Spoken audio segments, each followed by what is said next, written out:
Please welcome former First Lady Michelle Obama.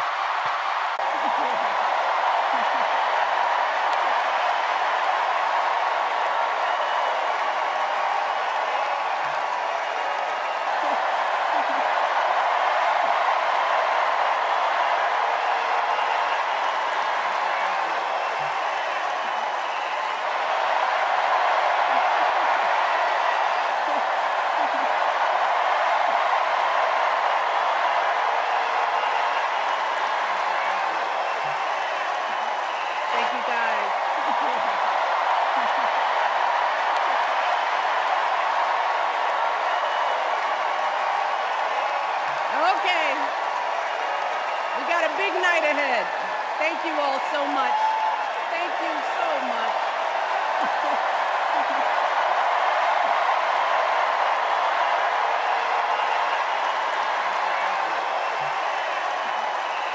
Okay.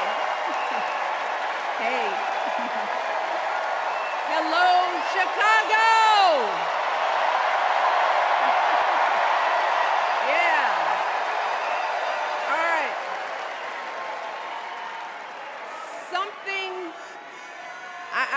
Something wonderfully magical is in the air, isn't it? Yeah.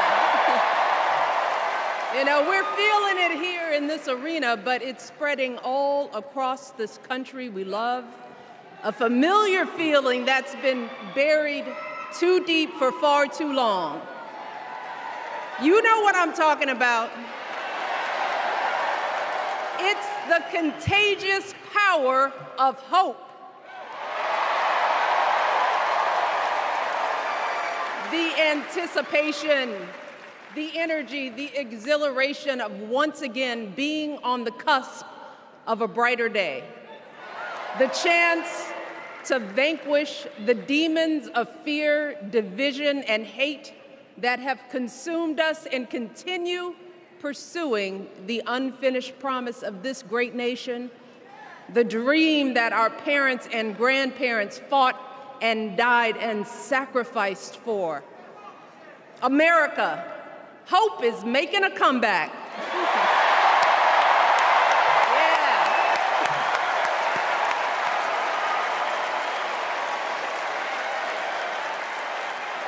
But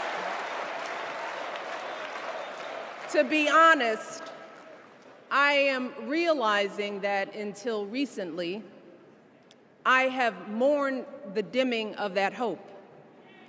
And maybe you've experienced the same feelings, that deep pit in my stomach, a palpable sense of dread about the future.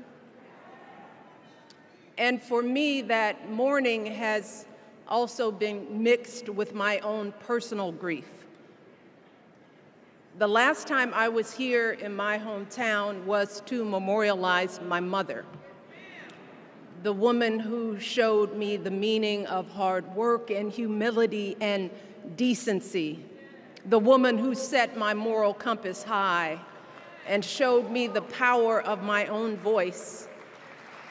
Folks,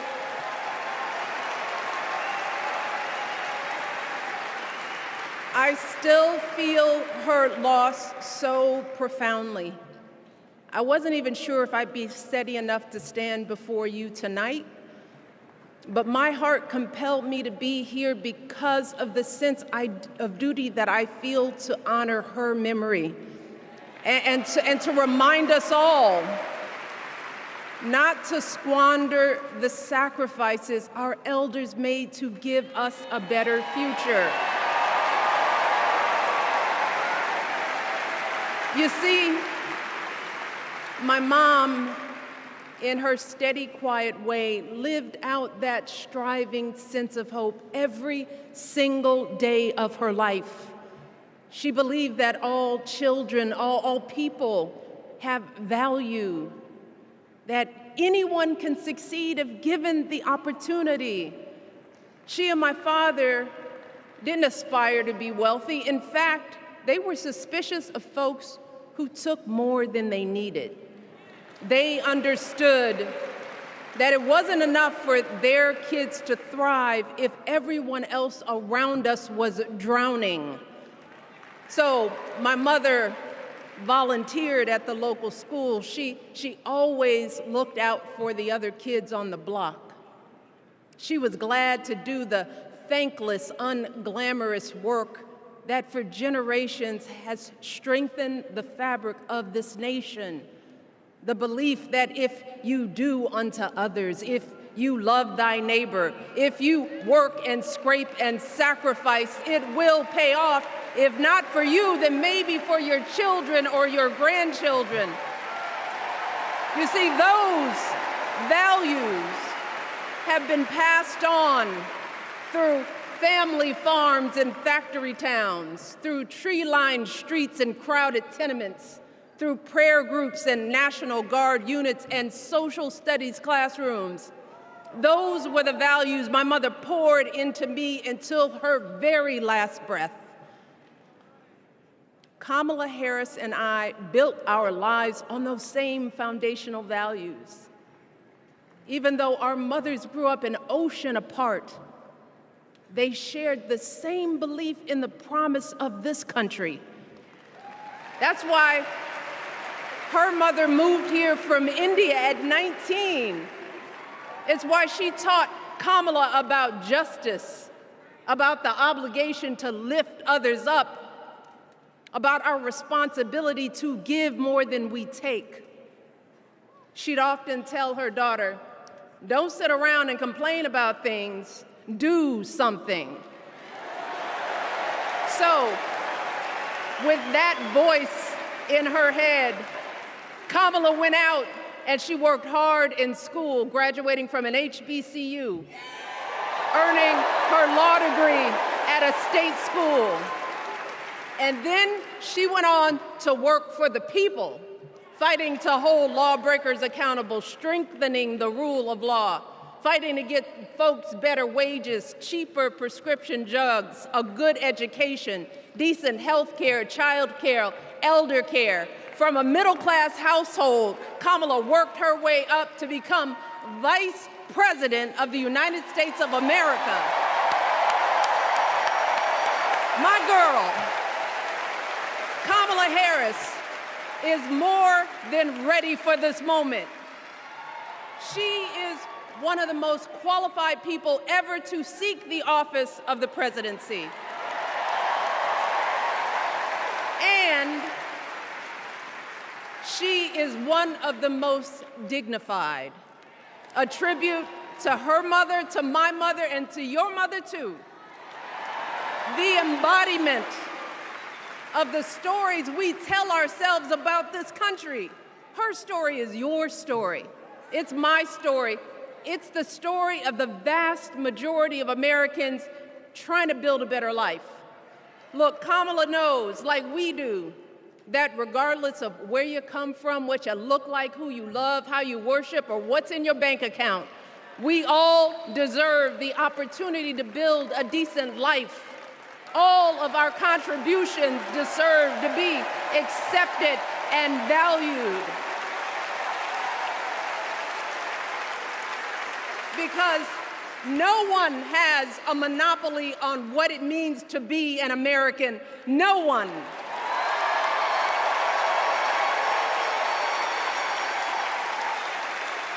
Kamala has shown her allegiance to this nation, not by spewing anger and bitterness, but by living a life of service and always pushing the doors of opportunity open to others. She understands that most of us will never be afforded the grace of failing forward. We will never benefit from the affirmative action of generational wealth.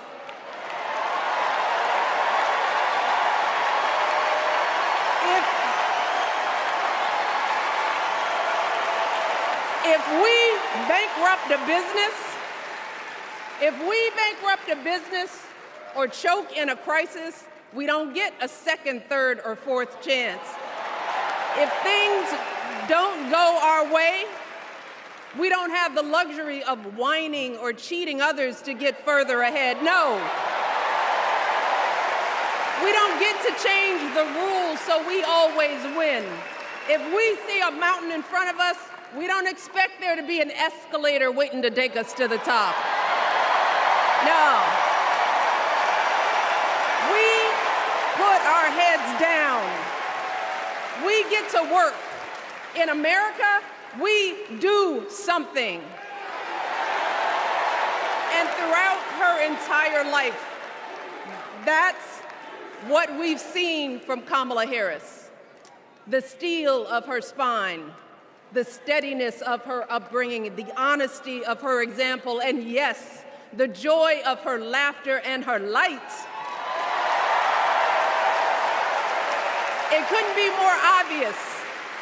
Of the two major candidates in this race, only Kamala Harris truly understands the unseen labor and unwavering commitment that has always made America great.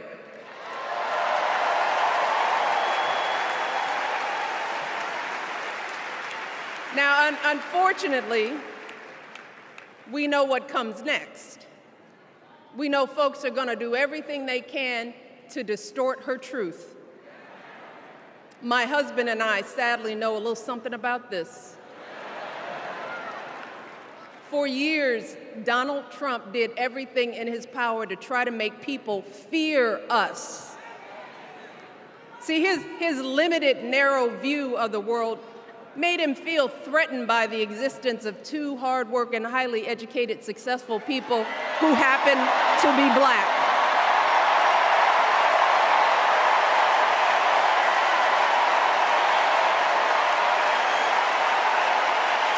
Wait.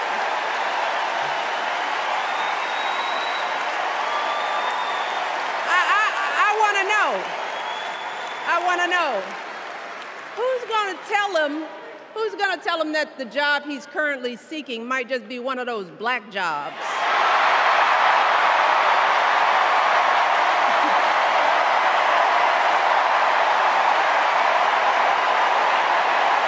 Look,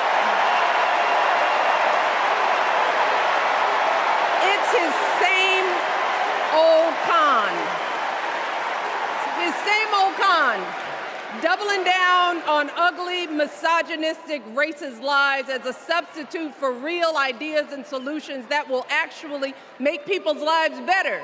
Look, because cutting our health care, taking away our freedom to control our bodies, the freedom to become a mother through IVF like I did, those things are not going to improve the health outcomes of our wives, mothers, and daughters. Shutting down the Department of Education, banning our books, none of that will prepare our kids for the future. Demonizing our children for being who they are and loving who they love, look, that doesn't make anybody's life better.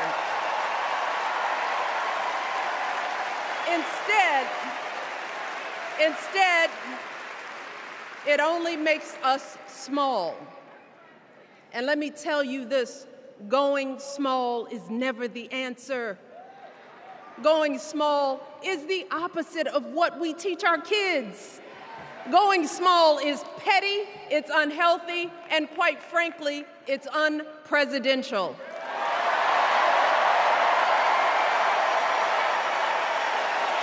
So, why would any of us accept this from anyone seeking our highest office? Why would we normalize that type of backward leadership? Doing so only demeans and cheapens our politics. It only serves to further discourage good, big-hearted people from wanting to get involved at all. America, our parents taught us better than that, and we deserve so much better than that. That's why we must do everything in our power to elect two of those good, big-hearted people. There is no other choice than Kamala Harris and Tim Walz. No other choice.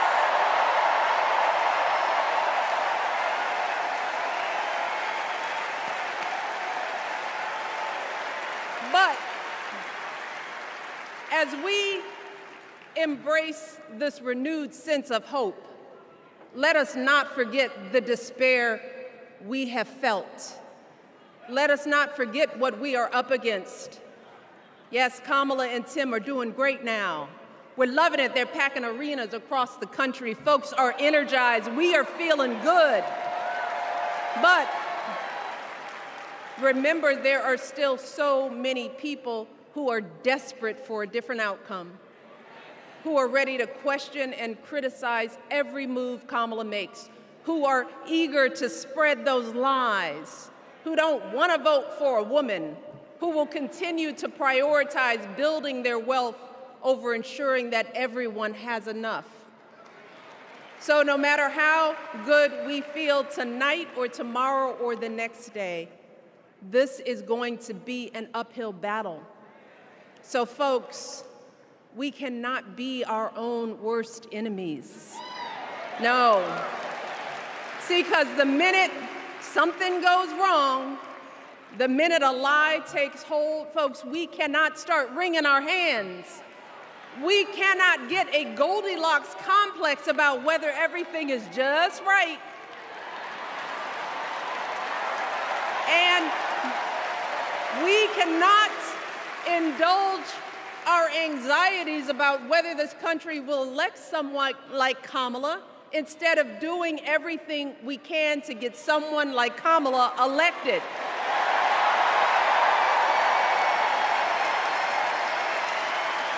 Kamala and Tim, they have lived amazing lives.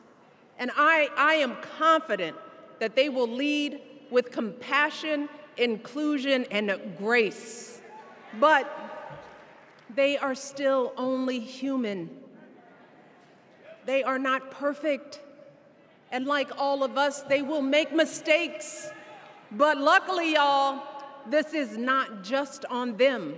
No, this is up to us, all of us, to be the solution that we seek. It's up to all of us to be the antidote to the darkness and division. Look, I don't care how you identify politically, whether you're Democrat, Republican, Independent, or none of the above. This is our time to stand up for what we know in our hearts is right.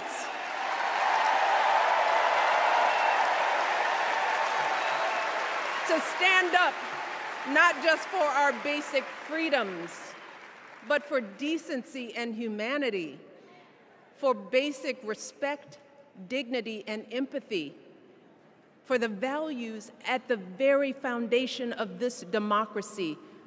It's up to us to remember what Kamala's mother told her. Don't just sit around and complain, do something.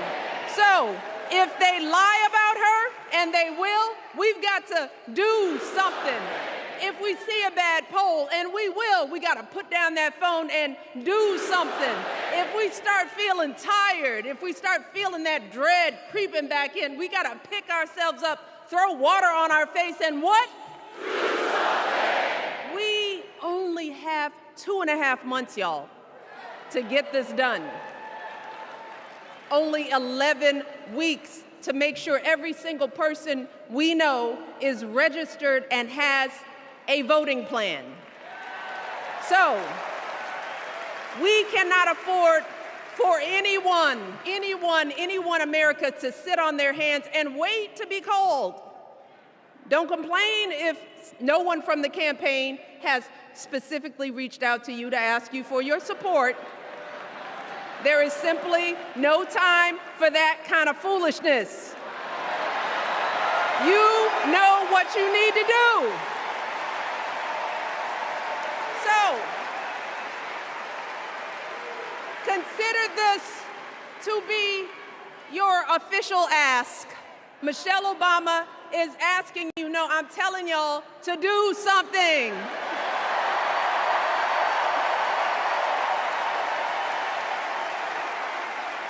Because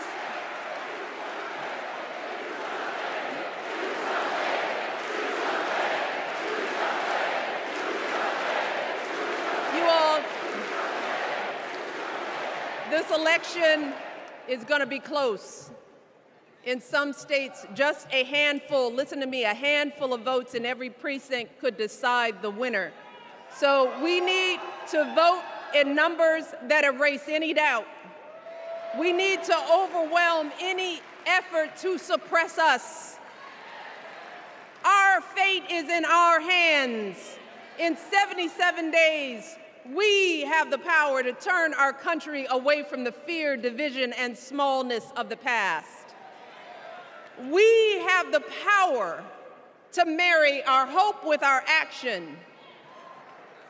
We have the power to pay forward the love, sweat, and sacrifice of our mothers and fathers and all those who came before us. We did it before, y'all, and we sure can do it again. Let us work like our lives depend on it. And let us keep moving our country forward and go higher, yes, always higher than we've ever gone before as we elect the next President and Vice President of the United States, Kamala Harris and Tim Walz. Thank you all. God bless.